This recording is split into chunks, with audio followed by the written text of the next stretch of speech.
When can everyone get what they want?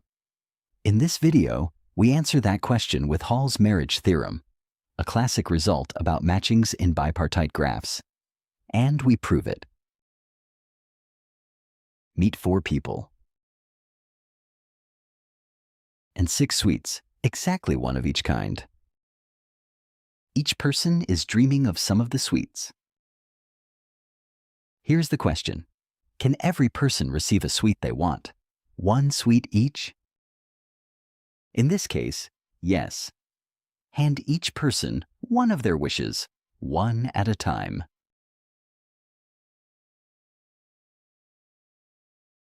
Everyone is happy. For these preferences, the sweets can be assigned.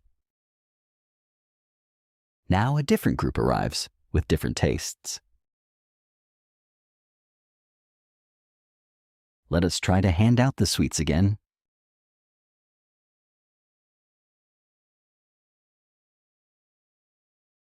Both sweets the last person wants are already taken. Could a different assignment have worked? Look closely at the wishes. These 3 people all want only these 2 sweets. 3 people, 2 sweets. Someone is always left out. This time, no assignment exists. Let us return to the first group and turn the picture into mathematics. Mark each person and each sweet with a vertex. Then join each person to every sweet they want. Wish by wish, the preferences become edges. Every wish is now an edge. Look at our successful assignment again. It is simply 4 of these edges drawn here in red. A set of edges in which no 2 share a vertex is called a matching. And this particular matching covers every vertex on the people side. Fading the pictures away, people and sweets become the 2 rows of a graph G. Our graph has a very particular shape. Every edge joins the top row to the bottom row. This is captured by a definition. A graph is bipartite if its vertices can be colored with 2 colors, so that the endpoints of every edge always receive different colors. Color the top row green and the bottom row gold. No edge stays inside a single color. So this graph is bipartite. The vertices of one color form a part of the graph. We write G of xy for a bipartite graph with parts x and y. Here are 3 more graphs. Which of them are bipartite? The first one has 2 rows again, and coloring them works immediately. It is bipartite. The second shows no rows at all. But bipartiteness is about the coloring, not the drawing. And a checkerboard pattern succeeds. Now try the same on the last one. Green on top.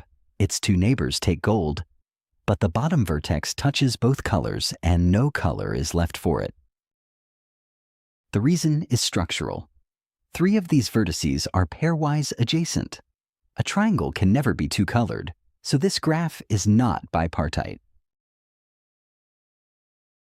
In short, bipartite means such a 2-coloring exists, no matter how the graph happens to be drawn. We can now state the problem in general terms. When does a bipartite graph G of xy have a matching that covers every vertex of x? For the sweets, x is the people, and y is the sweets, with each person's wishes shown once more in the clouds.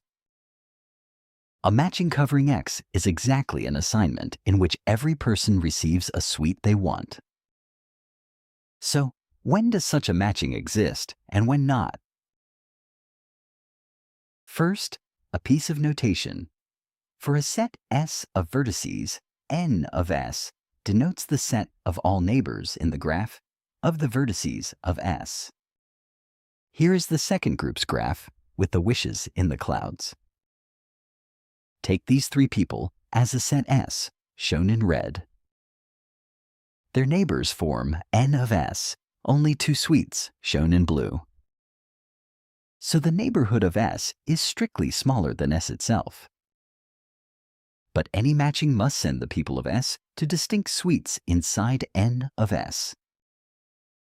3 people into 2 suites is impossible, so no matching covers X. The argument was completely general. If some subset S of X has fewer neighbors than elements, the desired matching cannot exist. Equivalently, read as a necessary condition. Whenever a matching covering X exists, every subset S of X has at least as many neighbors as elements. Keep this necessary condition in view. Does the converse hold? If every subset satisfies the inequality, must a matching covering X exist? It does. This is Hall's marriage theorem from 1935. A bipartite graph has a matching covering every vertex of X if and only if every subset S of X has at least as many neighbors as elements. The forward direction is our observation. It remains to prove the converse, which we do by induction on the size of X. We prove the converse by induction on the size of X. In the base case, X has a single vertex. Hall's condition gives it at least one neighbor, so we simply match the two. For the induction step, we distinguish 2 cases. In the first case, every non-empty proper subset of X has strictly more neighbors than elements, a surplus of at least 1. Pick any edge, joining a vertex X of X to a vertex Y of Y. Delete both endpoints and call the remaining graph G prime. For any subset of what remains of X, deleting E removed at most 1 neighbor. The surplus absorbs this loss, so Hall's condition still holds in G prime. By induction, G prime has a matching M covering all of X except X, drawn here in red. Adding the edge XY back covers X as well. Case 1 is complete.